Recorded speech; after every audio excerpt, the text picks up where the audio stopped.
Good afternoon. I'm Ann Aylward, Director of the U.S. Department of Transportation's Volpe National Transportation Systems Center, and I'd like to welcome you to our Project Delivery Center of Excellence's Fall 2024 Thought Leadership Series on making good on the potential of the bipartisan infrastructure law. I'd also like to apologize for any background noise. I'm working from home today, and the flight path is going right over my house. So when you hear airplanes, that's what you're hearing. Today's session, Project Delivery Lessons Learned from Emergency Response Following an Infrastructure Catastrophe, will discuss innovative repair and replacement approaches, interstate coordination, resiliency, leadership, and more following an infrastructure catastrophe. After you've heard from our speakers, I'll moderate a Q&A period. Please type your questions in the Q&A box, and we will get to as many of them as possible. It's my pleasure now to introduce Stephanie Pollack, who will deliver opening remarks. Stephanie is Senior Advisor to U.S. Secretary of Transportation Pete Buttigieg on implementation of the bipartisan infrastructure law and delivery of projects funded by bill competitive grants. Prior to this post, she served as Deputy and Acting Administrator of the Federal Highway Administration and Secretary and CEO of the Massachusetts Department of Transportation. Throughout her career, Stephanie has applied an equity and people-focused and data-driven approach to a variety of important transportation and other policy issues. Please join me in welcoming Stephanie Pollack. Thank you, Anne, for the kind introduction, and good afternoon, everyone, and welcome. I'm really excited about the progress that we've made at the US DOT Project Delivery Center of Excellence since we launched it with a thought leadership series on a different topic last summer. And I'm also excited that we're approaching the 3rd anniversary of President Biden signing the bipartisan infrastructure law and of the amount of progress that we have made in many areas, including project delivery, since the signing of that law.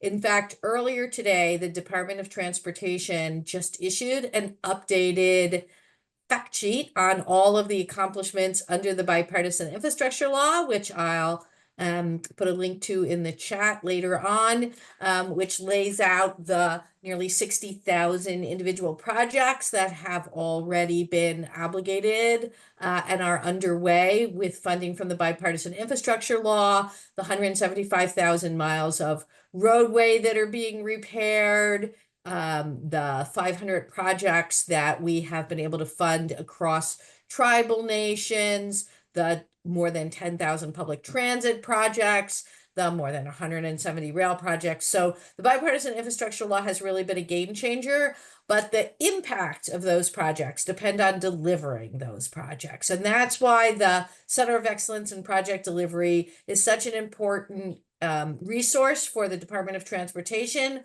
for Secretary Buttigieg's efforts to lead us all towards taking a more innovative and risk-based approach to managing our projects to get them delivered, and hopefully a resource for the larger project delivery community, including those of you who are joining us for today's session. The center was designed to provide a central depository and resource for best practices, like the recent posting of some information about best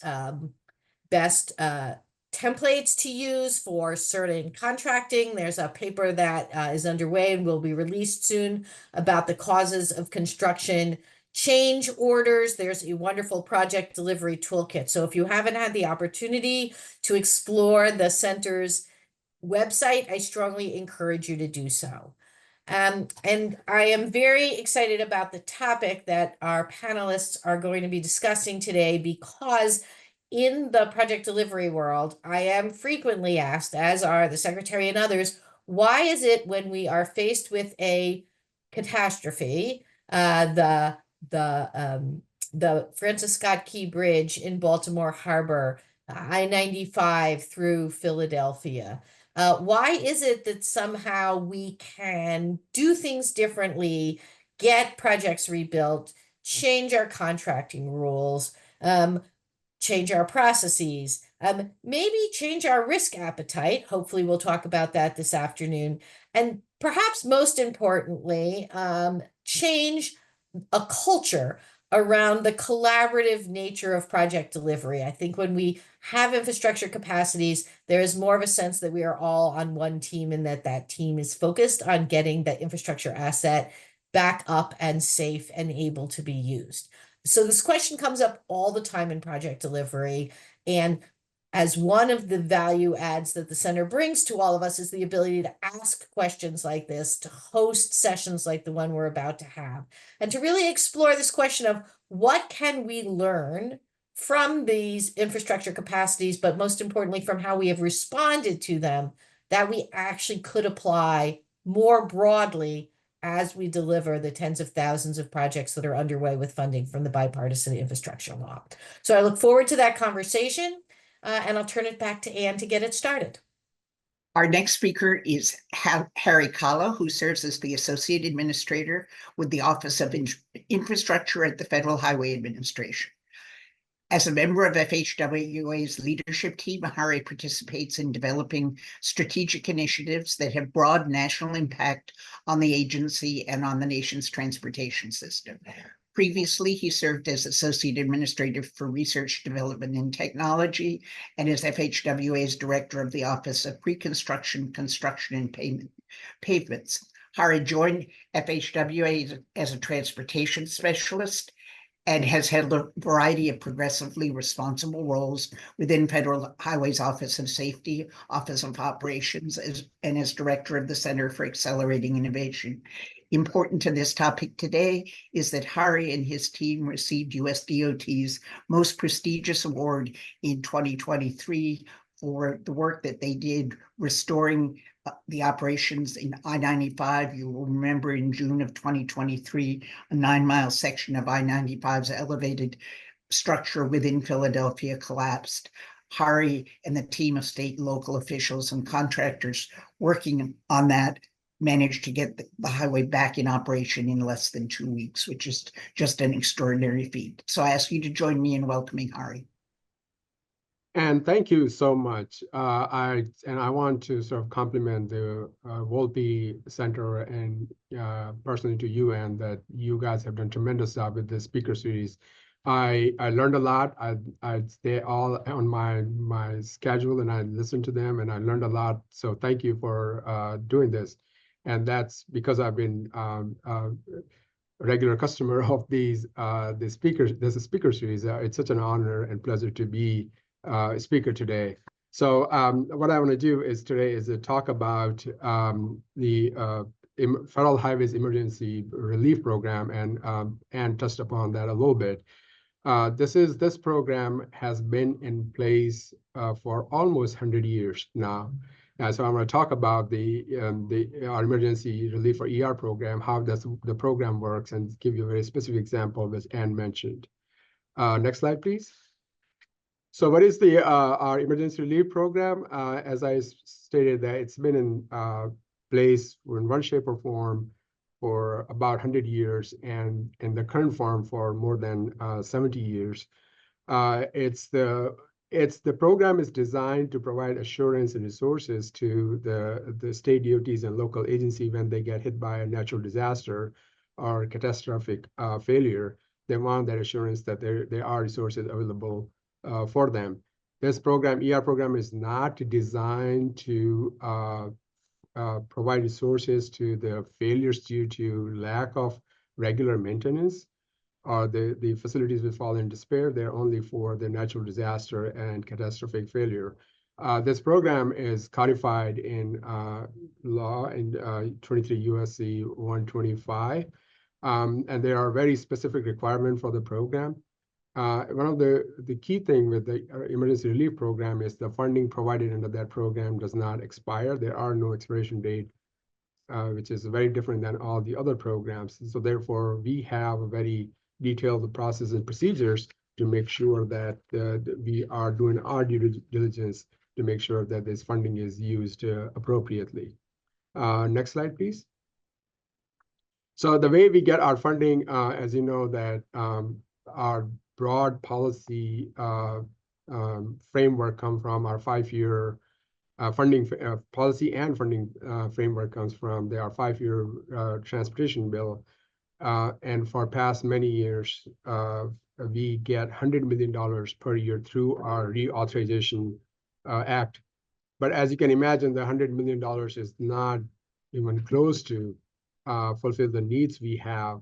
So Congress, time to time, provide us additional appropriation. And as you can see in the table, that since 2005, we have about $19 billion provided to federal highway by the Congress. Next. So as I stated, that emergency relief program has a very sort of kind of well-tested process and procedure. So when the disaster happened, the first thing is that usually the governor or president will do the major disaster declaration, and that's needed for us to provide the ER funding. And then there are also some other minor requirements. As soon after that, the state will give us a letter of intent that they intend to use the emergency relief funds, and we acknowledge that letter. And after that, they provide us the detail of all the project sites and repair costs. And then we will provide funding, and then we track those funding, and we provide regular program and project oversight like we do on the any other federal aid project. Next one. So the way we provide the ER funding to our stakeholders and partners is the 2 ways. One is what we call it quick release. That's as written on this slide. It's we consider that as a down payment for the total repair cost. For example, if you have a hurricane pass through and there's a severe damage, so the down payment is covering the emergency repairs and sort of kind of cleaning the debris in some situation. And that focuses on the first 270 days. And again, that language is in the law. And we provide 100% funding of the first 270 days for the emergency repair. And that, like I said, that's just a down payment. And this happens very quickly. Our response time for once we get the quick release request from state, it's in the matter of hours. It's not days or weeks. So when we get the request, we process it very quickly, and within hours, no more than 24 hours, we provide the response to we approve the funding for the state DOT. But our other part is the and just on back to the quick release. Just recently, in last week, we have done 3 quick releases. One for the Connecticut, one for Vermont for the dealing with the flooding they're having, severe flooding they're having in their states. And then other one is in Puerto Rico for the Forest Services Road to deal with the damage because of the tropical storm. The other big component is semi-annual allocation. That's twice a year. We go out to all the states. We ask them that what money ER eligible projects, what funding they need for next 6 months. We collect that, and if we distribute those funding. Usually we provide whatever the funding they need in 6 months, but if we don't have enough funding, then we sort of kind of have some proportionate share, we provide the funding. So that's 2 types of funding. Just recently, I think in the last few days, we issued the semi-annual allocation for $802 million. That's $800 million to 36 states and Guam and Puerto Rico. So that just tells you the figures and how huge help that can be to the state DOTs and the local agencies. Other interesting thing is that the ER funding is also available to our federal land management agencies, such as U.S. Forest Service, National Park Service. So all the federal roads are also eligible for this funding. Now I want to talk to you about the specific example and mention, and it's a good example for a number of reasons, and I'll talk to you about that later. Next slide, please. So as Ann mentioned that, in the last year, June 11th, there was a tractor trailer was taking a ramp under I-95, and it rammed into the abutment, and the tractor trailer had about 8,500 gallons of gasoline. Obviously, it caught fire, but even to make it worse, the gasoline leaked and went into the storm sewer system. And so it created a lot of secondary fires. So as you can see, the northbound structure was collapsed, but even the southbound structure was so badly damaged that it couldn't be used because of the heat. And this is actually, comparatively speaking, it's a brand new structure. It was only built in 2016. Next slide. Next day, the governor issued the disaster emergency proclamation, which is again the requirement for us to use the ER money. Next. But even more impressive is that this collapse happened on 11th. By 12th, Pennsylvania DOT already had the plan in place that how they're gonna provide maintain the traffic on I-95 and how they're gonna do the permanent construction. So just think about it. The emergency declaration happened on the June 12th, and same day they had the plan in place that how they're gonna move forward. Next few slides sort of kind of provide you simplistic rendering of what their plan is. Next.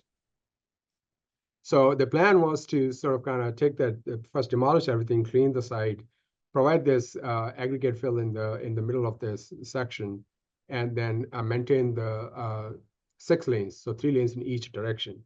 While the traffic is moving, then on the both sides, they will be on the outside, they will do the superstructure reconstruction. Next. And once the outside superstructure is done, they will maintain the 6 lanes on that structure, and while they're working on the middle part of the road. So that shows that, again, how they did all that work. Next slide. So again, talk about how quickly things moved. This collapse happened on 11. By 14th, they have very detailed damage inspection report. They completed that. They submitted to Federal Highway. Federal Highway approved it the same day. By 14th, we have granted all the environmental clearances needed for this construction. June 15th, we received the quick release request from PennDOT for $3 million. And within the same day, we were able to approve that request so they can proceed with the construction. Next slide, please. So again, it's pretty innovative technique they use is they use this very lightweight formed glass made out of recycled glass as a filling material, because that was based on the site conditions. That's all they could do. This material is 6 times lighter than your regular traditional backfill material. So that helped a lot and get the structure, a temporary structure built and opened traffic. Next. Obviously, it received a lot of, it's I-95, as you know, the major corridor. There are 160,000 cars per day on the road. It captured national attention. And on the June 17th, while they were still building the temporary structure, President Biden went to the site and visited the site. And you can see in the picture with the governor and the senators. Next slide, please. Just building on the speed at which the work was done. The collapse happened on June 11th. By June 13th, emergency repair was completed, and the 6 lanes were open for the traffic right away. So that's in 12 days they were able to open the road for at least 6 lanes of traffic within 12 days. So that's pretty impressive. Next. So after that, just to give you within the 6 months, the PennDOT asked for, and we provided $22 million additional funding of ER through our semi-annual allocation of the fund. And within less than a year, in 11 months, they were able to complete all the permanent construction, and I-95 was open to the traffic. Now, when we have the third-party event like this one, usually states and the owners go make a reasonable, they made an attempt to recoup some of that funding through the insurance proceeds.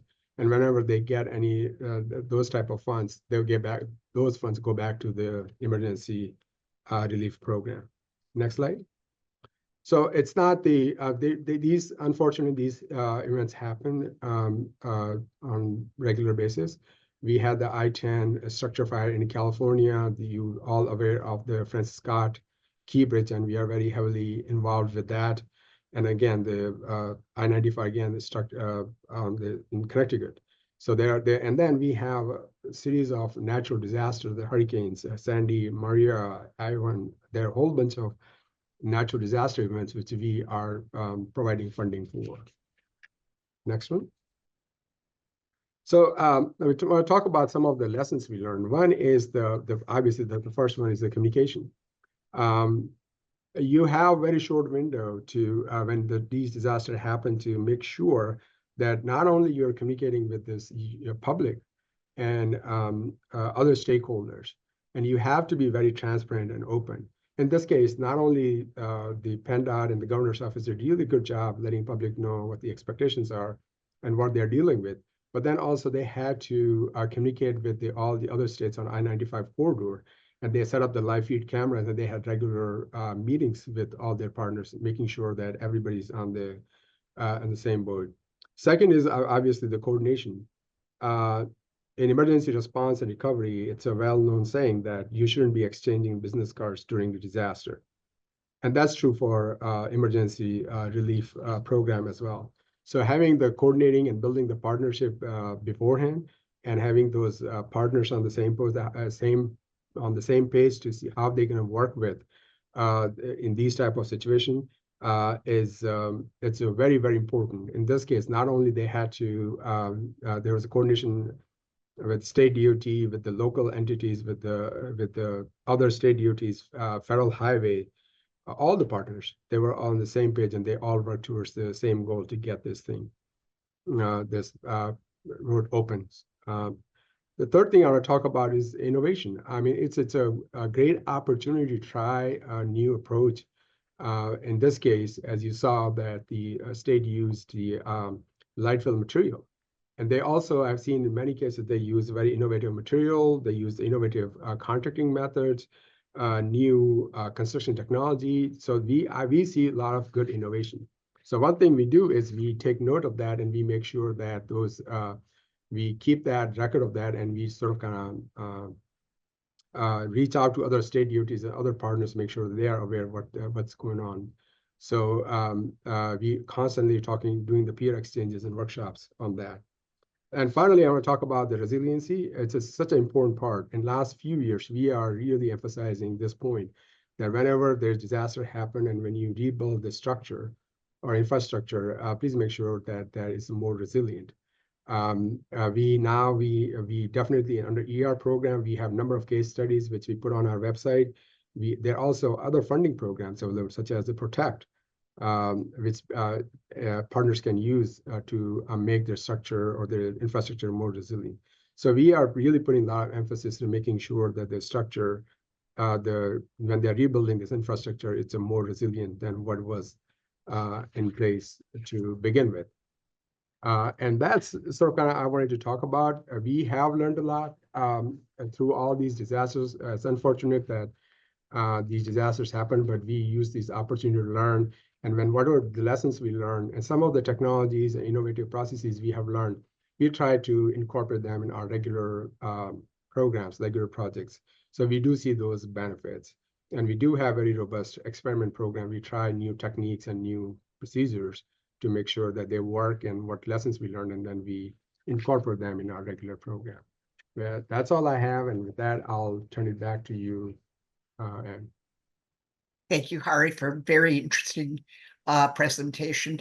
I would just remind those of you with questions to please insert them as we go along, and we'll get to them at the end. It's now my pleasure to introduce Donna Berry, Deputy Director for Project Delivery and Chief Engineer at Caltrans. Donna is responsible for all guidance and policy for the delivery of Caltrans statewide transportation projects. She manages 6 headquarters divisions and leads over 11,000 project delivery employees statewide, responsible for delivering the annual capital improvement project program valued at over $5 billion annually. Donna is a subject matter expert for Caltrans and for California in efficient asset management and effective project delivery using limited transportation funding. She brings a broad range of experience in delivering collaborative solutions with key stakeholders and has been active in professional organizations for her entire career. She's a member of the National Society of Black Engineers and works with them to encourage students to pursue STEM careers. The Women in Transportation Sacramento chapter recognized her as Woman of the Year in 2020 for her advocacy and support for women in leadership roles in the transportation profession. Most recently, she was honored by the Conference of Minority Transportation Officials 2024 Celebrating Women Who Move the Nation Award in recognition of her professional achievements and exemplary leadership. Please join me in welcoming Donna Berry. Good afternoon, and thank you for this opportunity to talk about lessons learned at the California Department of Transportation. So the Santa Monica 10 freeway fire. On November 11th, 2023, at 12:30 a.m., a large fire consumed the main artery of the 10 in Los Angeles County. The recovery from this fire presented Caltrans the opportunity to develop its rapid response to infrastructure catastrophes. During this time, Caltrans' public affairs team was aware of the public's outcry for information about transportation infrastructure throughout the state, such as project status, project delivery, and any other pieces of information that we could provide. At the onset of this fire, we knew that we would need to communicate on multiple levels, including federal, state, county, city, and neighborhoods. Here are a couple pictures that show the magnitude of the fire. For some background, the fire was first reported early Saturday morning underneath the freeway in a pallet yard near East 14th and Alameda Street near downtown LA.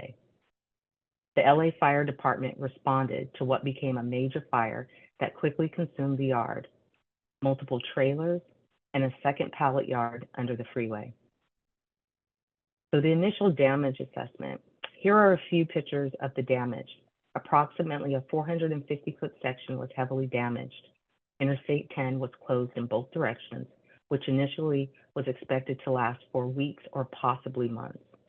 This portion of the 10 is traversed by over 300,000 vehicles daily, including commuters, commercial trucks, and freight vehicles.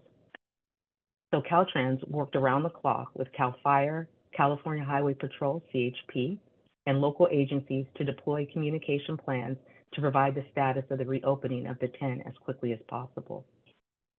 Within a day, Governor Newsom proclaimed a state of an emergency in LA County to help facilitate cleanup and repair work to better help this key transportation corridor safely reopen. Damage assessment and site cleanup began immediately. 154 trucks were removed within the first 48 hours. Over 1,000 tons of debris were removed. With around-the-clock effort of all crews and contractors, such as Griffith Company and the Security Paving Company, engineers on and off-site, better than expected structural testing results, rapid debris removal, and close coordination between agencies and government officials, we had all lanes reopened in just 8 days. So our lessons learned. This incident provided several valuable lessons for Caltrans and other public agencies. Here are 5 key lessons that were learned from the incident. Rapid response and coordination. We had to think about traveler impact for this major road closure with regards to coordination of traffic and transportation services. This is separate from public information. We needed frequent and concise updates with local municipalities to share information and to establish the perimeter around the incident area to route traffic efficiently. The fire emphasized the need for robust emergency preparedness plans that include clear protocols for rapid response and coordination among multiple agencies, including Caltrans, CAL FIRE, local fire departments, and law enforcement. The incident demonstrated the importance of effective interagency collaboration between Caltrans and other agencies. Caltrans worked with local transit operators to communicate quickly to assess impact on bus routes. Bus and regional rail agencies provided additional services to anticipate the impact to drivers throughout Los Angeles County. Streamlining communication and decision-making processes can lead to faster, more efficient responses to emergencies. There are layers to all emergencies repair responses. This project went through several phases, including damage assessment, emergency repair for roadway reopening, full bridge repair, and coordination that happens at each stage. Effective outreach with contractors enabled us to quickly hire emergency contractors, which was crucial to meeting each milestone for the reopening. Coordination within Caltrans, both district and headquarters, was key to our keeping our partners informed, including FHWA and elected officials and other transportation agencies. Structural resilience and redundancy. This project called attention to our bridge design and maintenance inspection programs that review infrastructure design and maintenance on a routine basis. The damage to the freeway demonstrated the need to assess and improve the structural resilience to bridge and other critical infrastructure, particularly in urban areas where the risk of fire and other hazards may be higher. Redundancy planning. The incident highlighted the importance of having alternative routes and a network of multiple modes of public transportation that provided options to the public and minimize disruption in the event of highway infrastructure failures.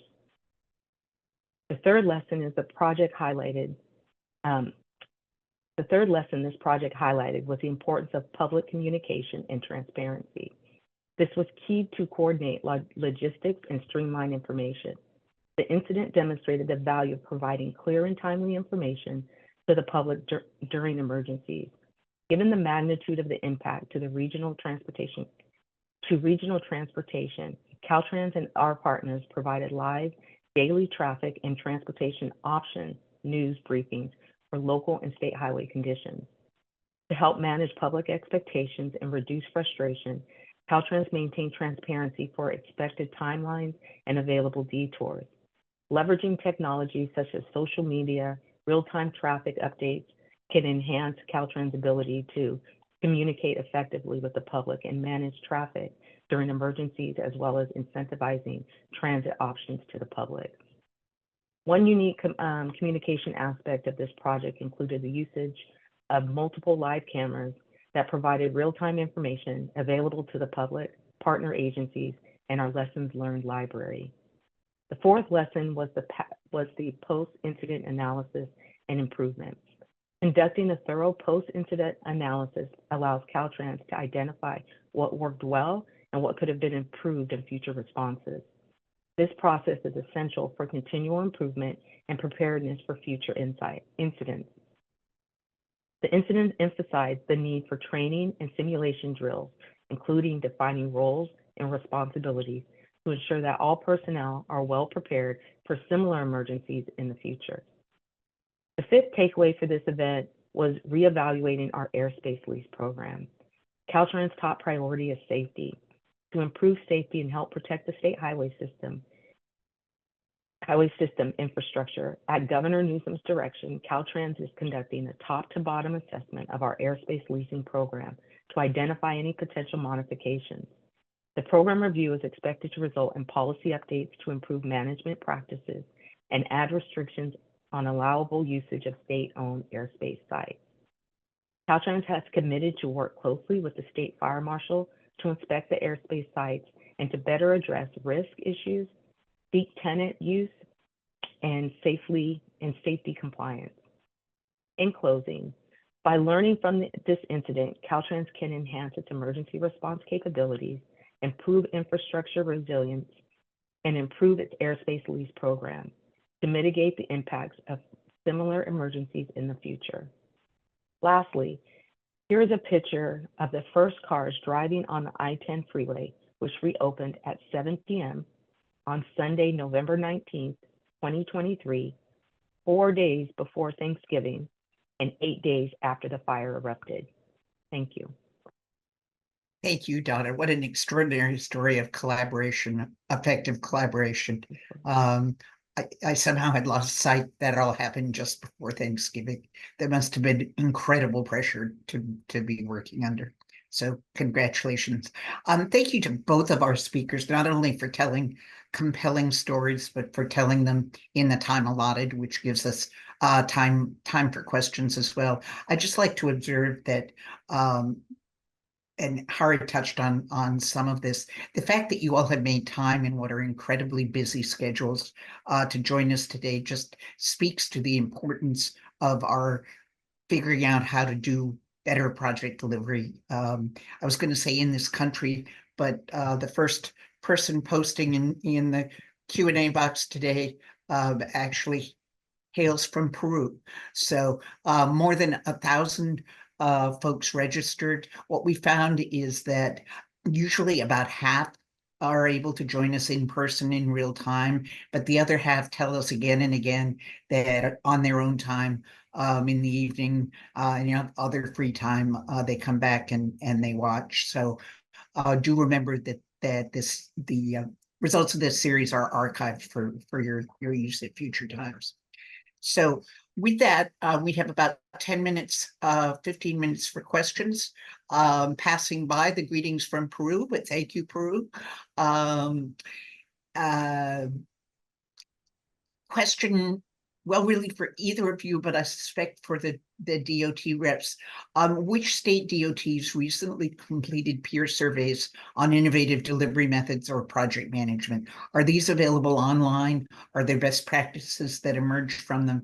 Any feedback from the team on these efforts? Yeah, I mean, the Center of Excellence has not yet been able to do any kind of a survey of state DOTs on that, but the website is set up so that we really welcome people to share information with us, so that if you are aware of case studies or best practices, we are very much happy to collect those and post those in the future. But thanks for the question. So I can add, if you look at the NCHRP synthesis reports, they have tons and tons and tons of synthesis reports on this particular issue or the others. So I strongly encourage to go and look at the NCHRP website, and you can do the search by the subject. Federal Highway, we host a lot of peer exchanges and workshops on the topics. And we generally, on these topics, we synthesize that material and we put it on our website. So for example, if you want to know more about the emergency relief, just Google FHWAER, and it will take you to our website, and then we can definitely, if you're not seeing any information, we can definitely provide more information to you. Thank you. Thank you both. Really, all these questions are to any of you.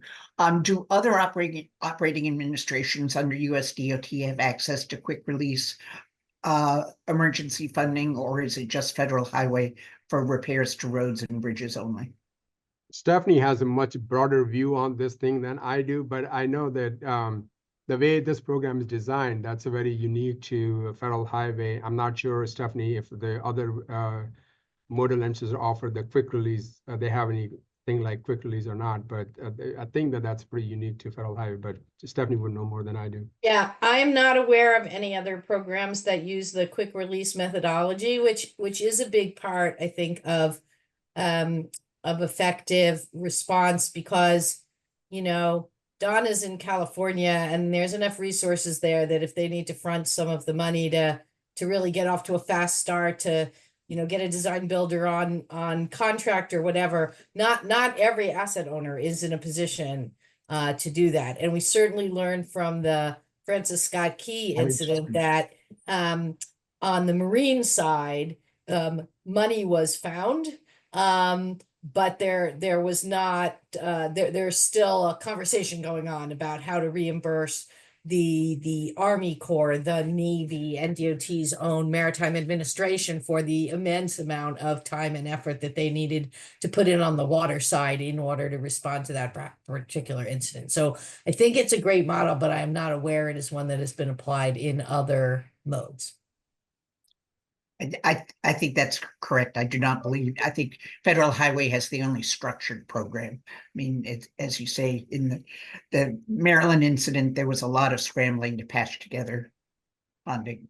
So the other thing that's worth, I think, mentioning about the Baltimore Harbor issue was those agencies had worked together not long ago to deal with not as catastrophic an issue, but to deal with, you remember the Evergreen vessel that went aground in the harbor. So they had worked together, or in Chesapeake Bay, they had worked together recently, and that knowledge prior to a catastrophe of who your team members are, who you need to collaborate with, and having existing relationships, I think is tremendously important. And it speaks in some ways, Stephanie, to your comments about collaboration. And we have a question, if I can find it, from Roger Cohen. He says, Stephanie raised the issue of risk appetite. Are we too risk averse in delivery of non-emergency programmed projects? Yeah, I'd actually like to follow up on that question and then get sort of Donna and Hari's thought.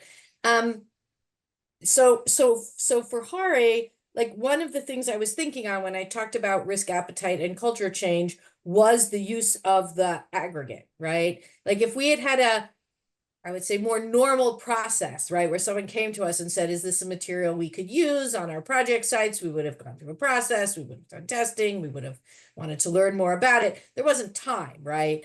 So in terms of sort of risk appetite, I'd be curious to hear Hari's response.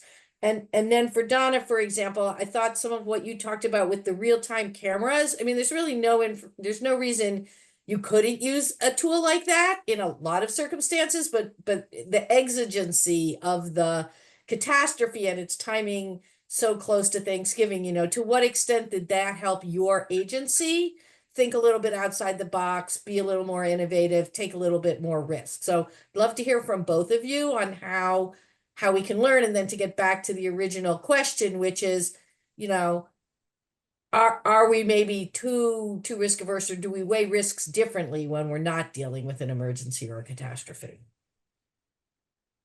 I think the interesting thing is that when these type of events happen, like what Don was talking about, the bridge in California or in LA or in the Philadelphia 95, and because when we respond so quickly and we were able to open traffic so quickly, that sets the public expectations, right? And they want to see all their, anytime there's a bridge construction, well, if PennDOT can do I-95 in 13 days, why can't you guys do same? So there is a lot of, the public expectations we have built over the years because we had such a successful program in these type of situations.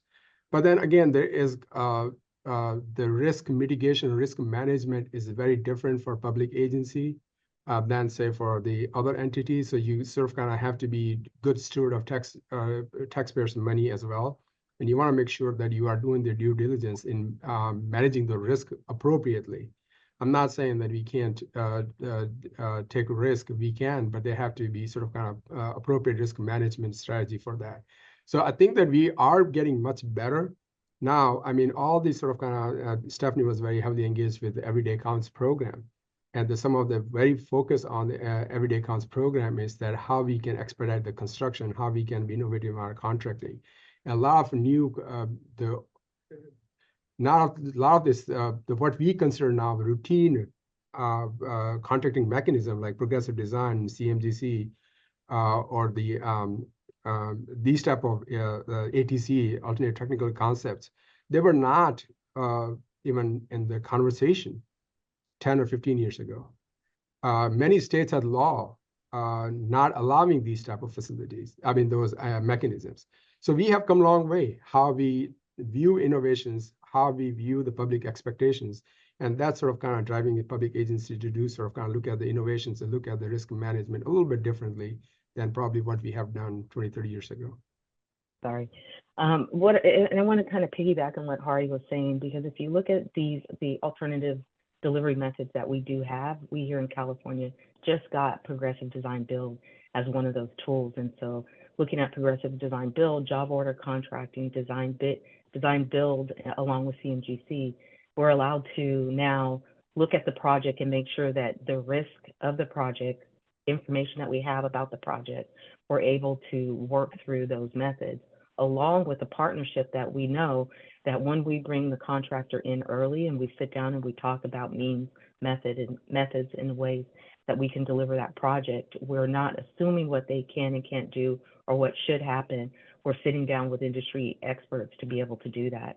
That's sort of the risk for me. That's that risk management piece of it, that we're taking intelligent risk at the right time to be able to deliver projects quicker, more efficiently, more effectively for the traveling public as a whole, because we're not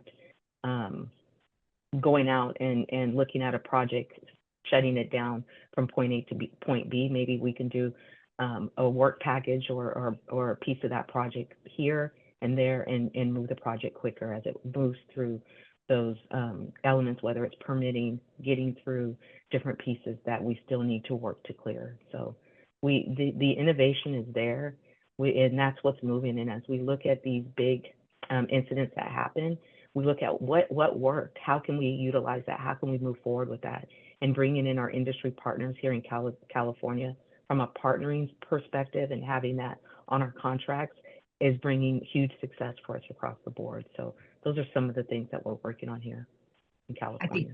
I think that's a tremendously important point, Donna. And I think, while the event is still fresh in people's minds, not just industry, but also lawmakers, to, do an after action, to do lessons learned. Because I think Hari's right. The problem with every time you have one of these successes, there's the assumption that, well, you can do this for any project now.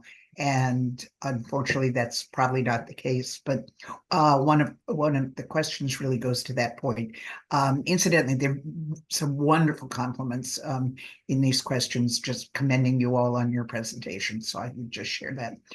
This question says, good afternoon. Other than emergencies, have you identified any other ways to expedite the delivery process based on these situations? Thank you.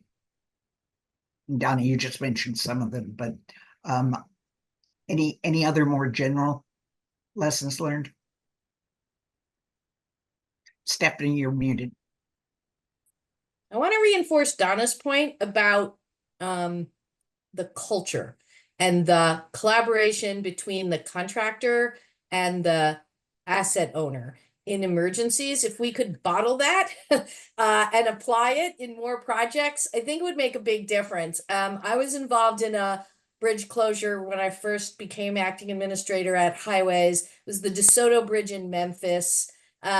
It's a really important freight bridge. It happens to be nearly adjacent to Memphis Airport, which is the single largest freight airport on the planet because of FedEx and U.S. Priority Mail going in and out. Federal Highway was able to approve very quickly a procurement involving a design builder, and the state DOT had an initial premise about the best way to fix the bridge, which would have worked, but for the fact that it required fabricating specialty steel in a way that anyone who is in the business right now knows that the lag time on getting that particular material is not consistent with a rapid response repair to a bridge, right? So you could have fixed the bridge that way, except that you couldn't get the steel. It was really the ability for Highway, the two state DOTs, and the contractor to sit down and say, what's a different plan that could be done with materials that are available in the time frame we have to get the bridge reopened? And that one worked too, right? But it was because there was the spirit was all of us are working together to get an answer. The contractor's already at the table because we've done these rapid procurements. And the team as a whole, is able to execute. So I would certainly lift up as one lesson that you could apply not in an emergency situation. And I think why, as Donna said, the industry is moving towards design build, progressive design build. some of these methodologies that bring contractors in earlier and that align the interests of the owner with the contractors, I think have application beyond the emergency. I agree, and if you remember, that was the theme we heard consistently in last year's project delivery series. So if something keeps coming back, it's probably worth remembering. So Mark Allen observes that he is very proud of these heroic efforts. It points out the skill that we have within government. These are true bipartisan wins. What communications are there for emphasizing the unity that these efforts reveal? Could we not encourage more public trust by outreach and communication about them? He says it makes him proud. So just something to keep in mind along the lines we were just discussing. And then one that is a little bit off today's topic, but I think builds on today's topic and might be an interesting, serious topic for another year, my Volpe staff.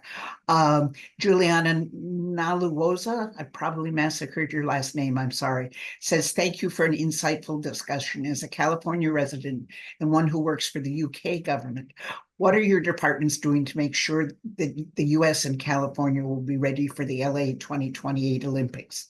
California is a car-driving economy. The Olympics will be car-free. How is everyone in government making sure LA can support mass crowds using public transit that is safe, reliable, resilient, and efficient? And I would add to that question the one that I think is a little more generic, which is what can we learn and how can we leverage these special events like the Olympics to take a leap forward in terms of innovation in transportation? Donna, maybe you're on the spot on that one since you're on the ground, but be interested in all three of your comments. Absolutely. We are working very hard to make sure that that network is ready to go. A team from California went over to the Paris Olympics and what they were able to observe and see what was going on. Prior to that, we've had multiple meetings, not just with Caltrans, but it's all of our local partners. So it's between buses, our transit, LA Metro, City of LA, and so forth, trying to look at what we can do to get ready for that.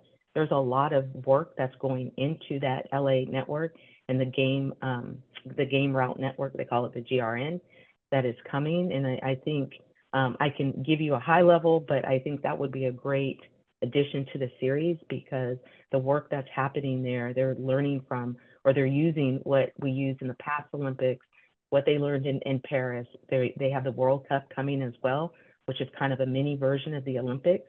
And one of the quotes that I heard about the Olympics is, the Olympics is like having 7 Super Bowls every day.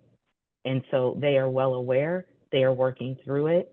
And you'll be surprised at some of the things that are coming out of it. I'm surprised every day because it is really thinking outside the box and using what we have. And the beauty of LA is most of the sites are already in place, so they're not building that, they're building the network. And so I would love for everyone to have the opportunity to hear what's happening there.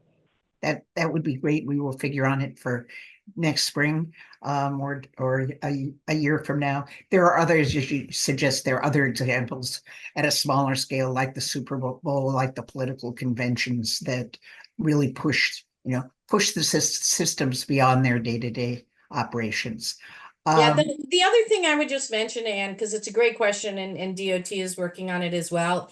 And this goes back to the topic, actually. So you can talk people out of travel for a limited period of time. Like there is actually data on this. When we have these catastrophes and these Carmageddons and sometimes even big capital projects that require taking a link out of the system for a limited period of time, the data says is if you communicate, you give people enough information, you tell them where to do. We now have sort of remote work and remote school and options that we didn't have 10 years ago that can take cars off the street. It's important to remember that you don't just focus on the event, or in this case, on the link that's affected by the catastrophe. If you can get background travel to change, right, then you're opening up space in the network for the people who really need to travel and need to take a different route because a link in the network has disappeared. So it's just as important, and this is true when you're closing a bridge like we had to do in Memphis, or whether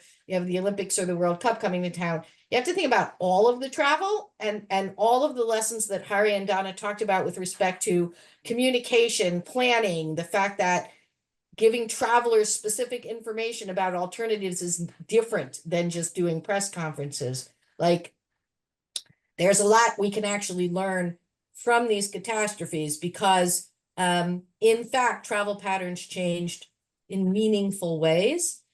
During the time I-95 was closed in Philadelphia, during the time I-10 was closed, during the time the DeSoto Bridge was closed, during the time the Fern Hollow Bridge in Pittsburgh was closed. And we may need that kind of change in travel patterns to make room for something like the World Cup or the Olympics. That's a really good point.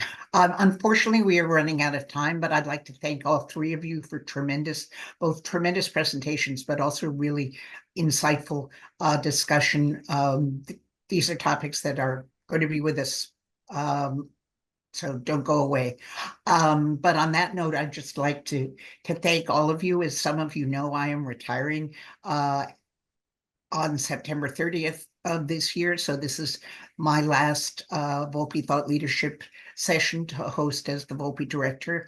I'd like to thank all of you for the support that you've given me in collaboration over the years. And I know I turn this series and the rest of Volpe over to a very capable team. I will be joining as a private citizen for the next two programs on October 8th. The program is on best practices to get big infrastructure projects off the ground. It will highlight best practices for accelerated project delivery, including interstate cooperation and partnership, progressive design build, proactive community involvement, and more. And then on October 22nd, the final session will be on project acceleration for the public good, and will explore best practices in project scheduling, community engagement, sustainability, and NEPA streamlining. So I look forward to seeing you at those sessions, and thank you for joining us and your participation today, and have a wonderful afternoon.